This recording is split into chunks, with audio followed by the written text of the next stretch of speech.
big one. Oh my God.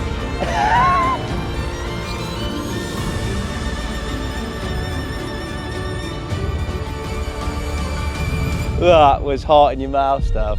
Whoo, in the edge, mate. It's the one, isn't it?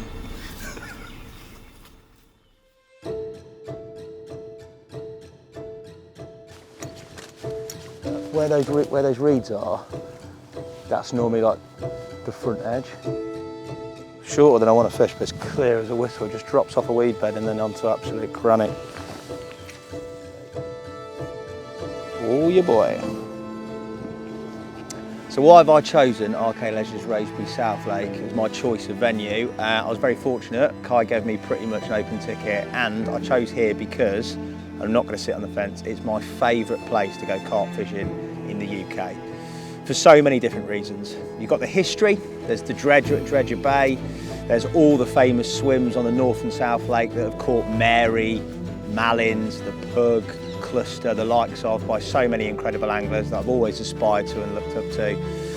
Not only that, the actual angling itself, the fish are incredible looking, jet black, scaly, beautiful fish, and it's not one-dimensional fishing. You can catch them in the edge at half a wrap, you can catch them at 32 wraps, and you can catch them everywhere in between. Realistically, there is a chance on the whole 70-acre South Lake at some point every moment of the day. Got a battle with the weed, the snags, other things, but for me and my personal sort of preference with regards to what I want to pursue, it's the one.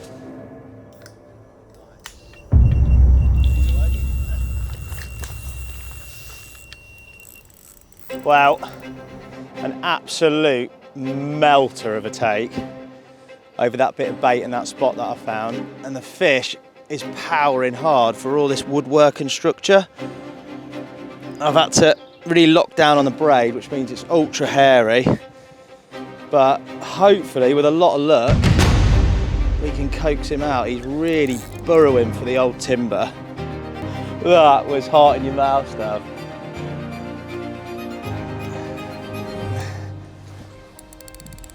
You can show us a first Wraysbury South carp. Get in there. I'll take that, I'm buzzing. What a start. Thank you, mate. Wow. I am more than chuffed with that. An almost perfect zip linear, typical of the stock of RK Leisure Wraysbury South Lake. They're incredible fish, dark, beautiful, everything you want to come here for to catch.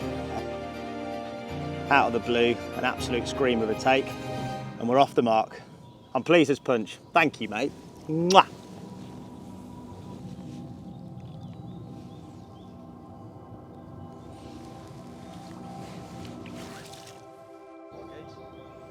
Now, rig-wise, important for me is that on here, it's strong, reliable, and also I have the ability to quick change my hook. There are times, as I said before, where they get packs of fish come on you and you might have 2 or 3 takes. You don't want to be tying new rigs. You want to be able to loop basically a fresh hook on with a real sharp, super sharp, ready to go hook point. For me, that is the Ronnie rig. Now, I'm not going to teach you how to suck eggs. We've all seen it tied before. Sort of the unique features to my Ronnie rig are I use a size 4 twister as the hook pattern. I've got a micro ring swiggle which I use to mount it, and then the only difference is the boom section for me is 25-pound skin link, semi-stiff. Now that's ultra strong if I do happen to potentially rub up against any snags because I'm fishing near a tree line. That's not going to let me down. The hook end, as I attach it to the Ronnie swivel, I've got a perfection loop knot. What that allows is a little bit more movement in that hook section for it to turn and catch hold, depending on however the fish approaches that rig. I terminate it with a nice anti-tangle sleeve onto a leg clip system. I'm fishing a braided main line and a nice long 20-pound fluoro link leader.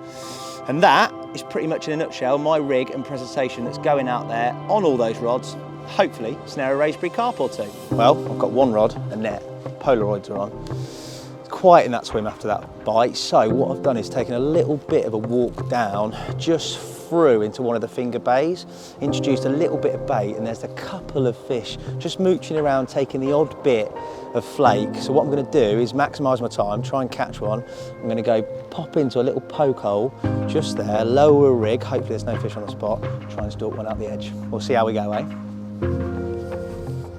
It's pretty safe, it's just that I've got to get down to that water's edge and get the net in, so you might see a man fall in the lake, but it's all for the benefit of hopefully showing you another mega Wraysbury carp.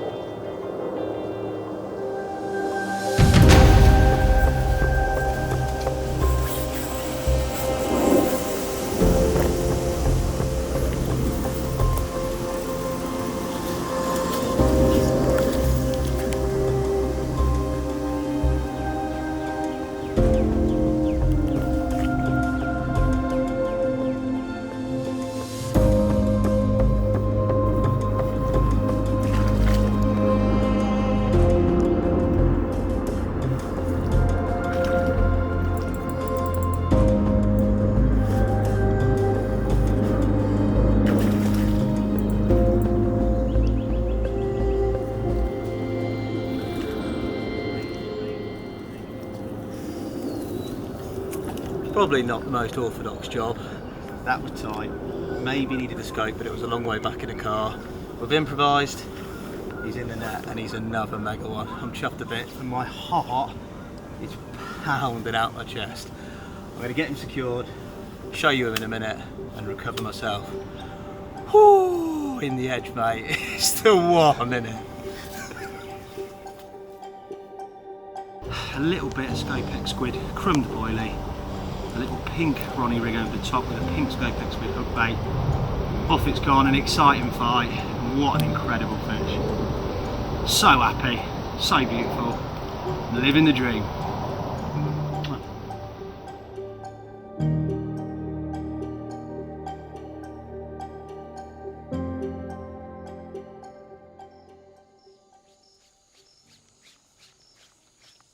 As I hope you can pick up, it's an absolutely glorious evening here at Wraysbury South Lake. I've thoroughly enjoyed working hard for the 2 bites we've got. After stalking, I came back to the swim, put the rods back out on the spot. Unfortunately, nothing materialised. So what I've decided to do is, before we lose the light, give them a good helping of bait. So probably 40 dot spods out there of that mix that I had before. Nicely in that area.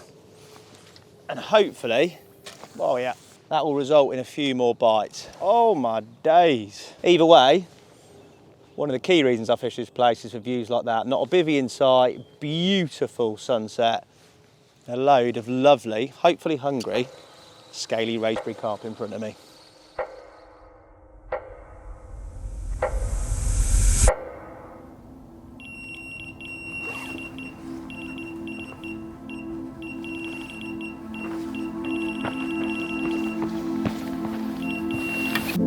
Lovely to be playing one, even if it has disturbed my sleep.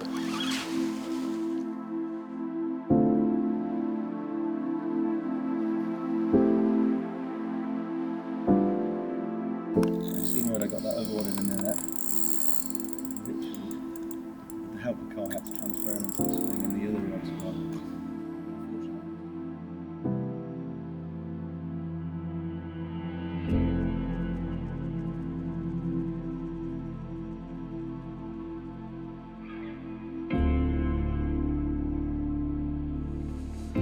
Check this one out. Mini Mary, I'm going to call it, sparsely scaled, reminiscent of what used to live in this lake, but the result of a flurry of early morning bites.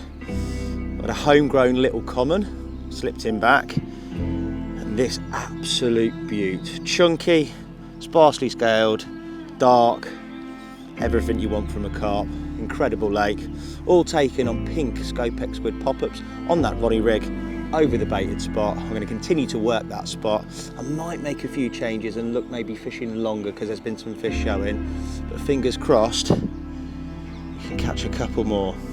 Either way, I'm so happy with that. What a fish. Well, what I'm doing is, having fished short on that spot and caught.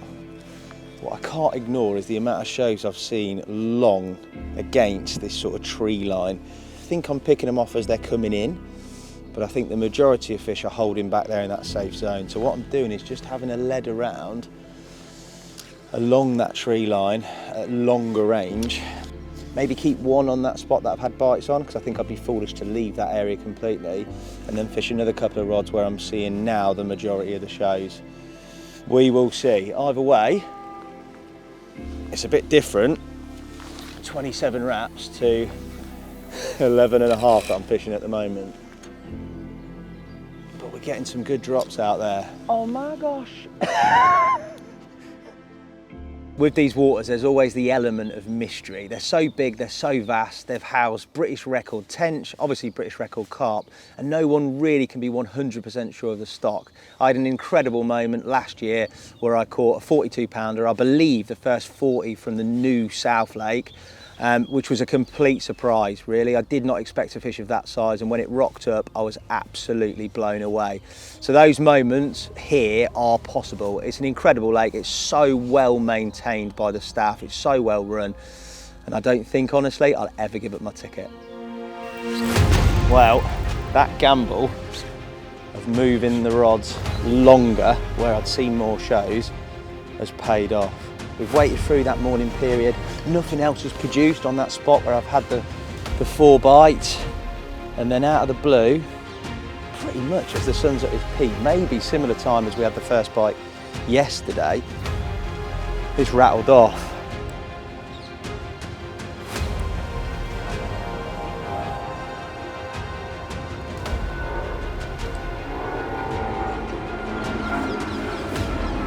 As a plane goes by, I'll take that. That was one jet propelled carp.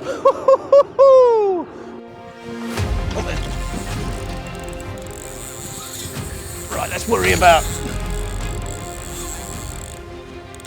Please, let's look at that. That's a big one.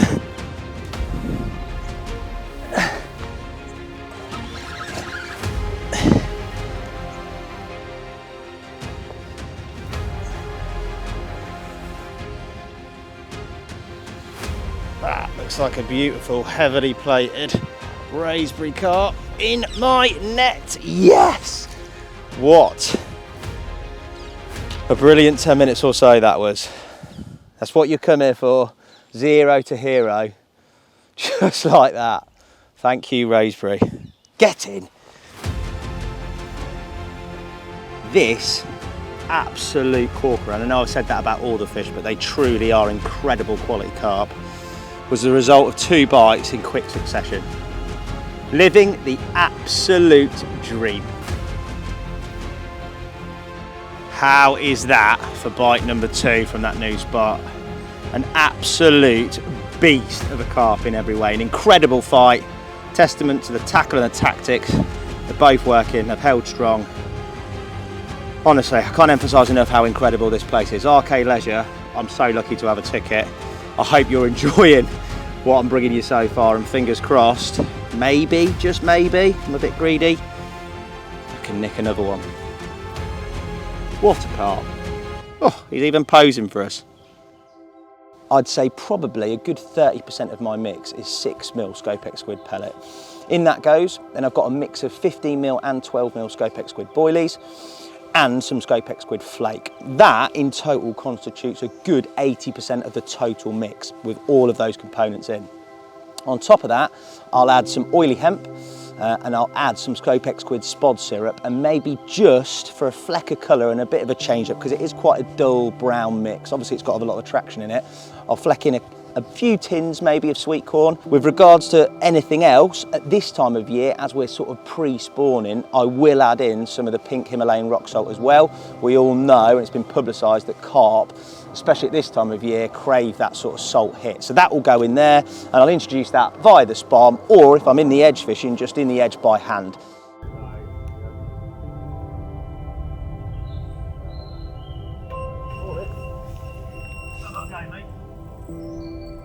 So what do I do at Nash Tackle? Some would say not a lot. No, I'm joking. I'm very fortunate. Nash is a brilliant place to work. There's some incredible lads in the office. I see Alan Blair, Kev, Henry, Alfie, Dan, and many, many more incredibly talented photographers, videographers at work there all the time. So it's a brilliant environment to work at. It's creative, there's really good banter and a real nice family feel with the whole team. Hopefully you know I am responsible for the Nash Tackle Off the Hook podcast. There's an episode every single Sunday, so I have to produce, edit, put out essentially every week a brand new episode with a brand new guest, so I arrange all of that. On top of that, every 6 weeks there's a brand new episode of the series called The Drop. That's basically a series where I go out in session with another member of the Nash team. We talk about a specific tactic, share loads of information to hopefully help people catch more carp, which is pretty difficult as you've got 6 weeks to turn an episode round, but also there's loads of information on products, tactics, bait tips, basically geared to help anglers catch more carp, which is what we obviously want them to do. You get to do really fun pieces like this where you get taken out and filmed. How fortunate am I that someone would actually watch this? Probably only going to be my mum and dad who do watch it, but to go out for a couple of days filming with, for example, the tackle box. I live, 250 miles away from Nash HQ in Essex, but the beauty of it is I can very much run my own diary, which I've been very fortunate to be given the privilege to by Al, Dan and everybody in the office. So with a young family, 3 kids, I can manage my time. So I'm at home editing or at home organising things. I go out and film, and then I'm very much home where I can be. That's a really important part of my life as well, is that I've got a balance between family life. I want to be there for my kids, especially when they're young, as well as sort of a really fulfilling, very fortunate position in an incredible company. There's not a lot of people who can make their passion their career, and it's not through any skill, it's just through hard work and being in the right place at the right time and taking an opportunity. But if I can do it, if you've got the same dream, the same ambitions and same passion, you can all do it too. Yeah, there he is. Get him in there. What a lovely scaly fish that was, full stretch. It's been a good session, mate, a very good session. Still one out fishing, there's not a lot of time left. I'm so happy. Get in. Video coming soon for the old tackle box. I'm extremely fortunate, but if you work hard, I'm a great believer that you can create whatever it is that you want to create. How is that for an RK Leisure Wraysbury South Lake send-off? One last bite. I've had an incredible session. A massive thanks to Kai, the tackle box, for having me out. Hopefully you've enjoyed watching the video. Another one on that change of spot. Another quality fish from a quality venue. I can honestly say it's been a pleasure to be out. Thanks for watching, and hopefully I'll see you again soon. So if you want a career in angling, get out there and do it.